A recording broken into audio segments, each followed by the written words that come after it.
spiritual angle of tackling global peace or peace in any nation. There are many strategies, devices, and ways we must tackle insurgency, violence of any type in the society. Among many other ways we must tackle violence, senseless killings, and so on and so forth, is tackling it spiritually also. I want to let us know that tackling violence spiritually is as important as using any other approach of tackling violence. We see violence today everywhere. We see senseless killing everywhere.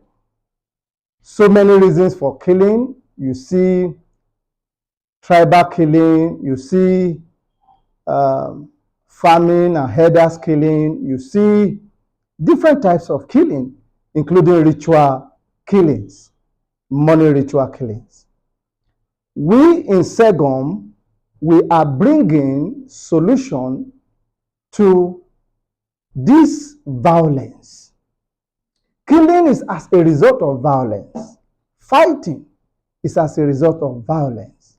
Violence is the genesis of the killings we are having in the society. And Segom has devised a spiritual way of tackling the violence in the society today. And one of the ways is spiritual way, like I've mentioned, and not just spiritual way of tackling it, but tackling it through the religious leaders. And that is why we group and gather together as interfaith ministers, clerics, in tackling the insurgency, the killings, the violence in society.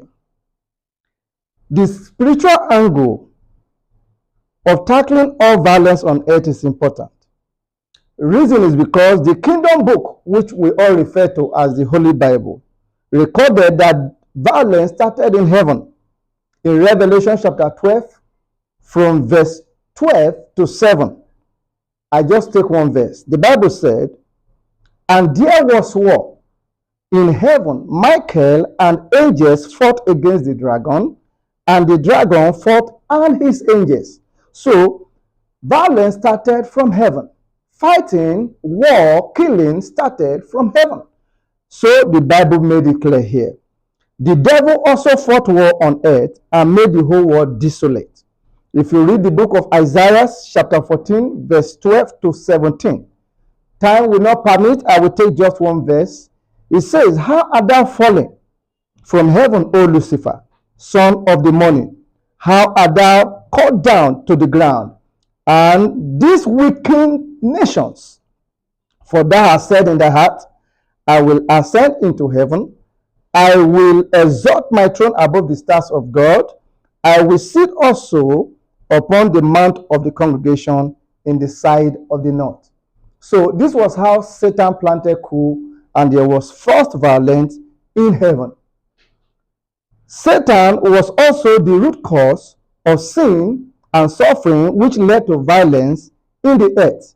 If you see the book of Genesis chapter 3 verse 1 to the end, you see the story or history how sin came in, and as the result of sin, suffering came in, and because of that, the first kids that were delivered, Abel and Cain, or Cain and Abel, had the first violence on earth.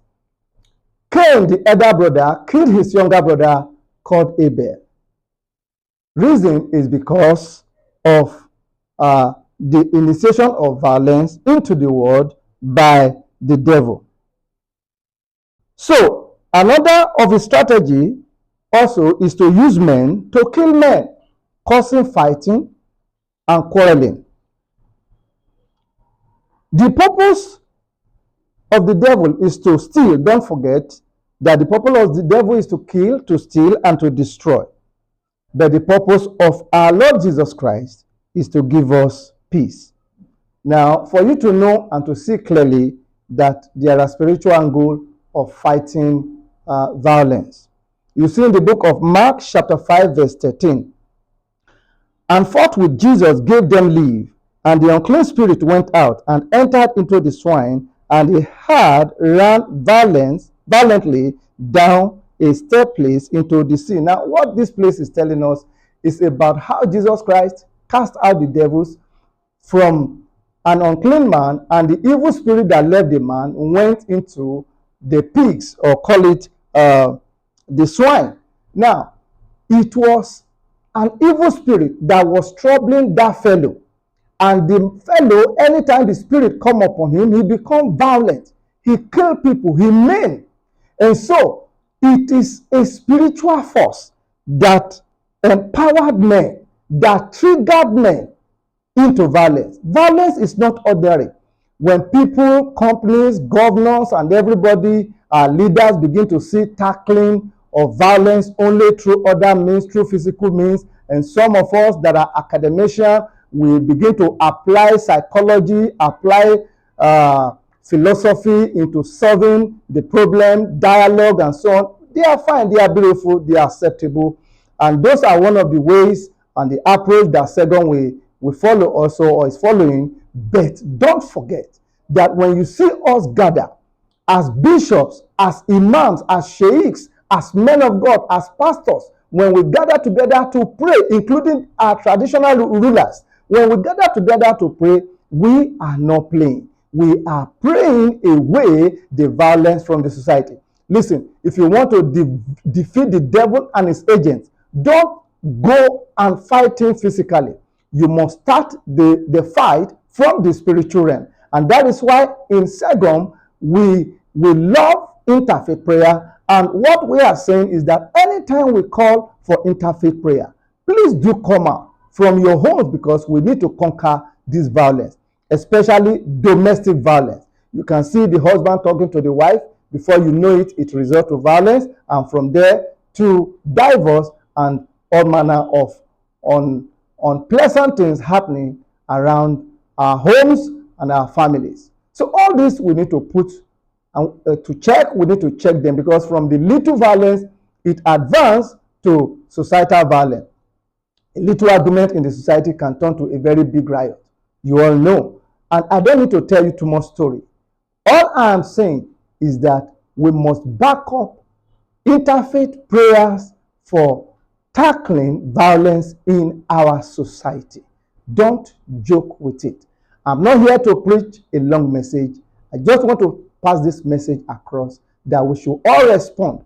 All our clergymen, whenever Segun call on you or give you an invitation for interfaith prayer, please do respond positively.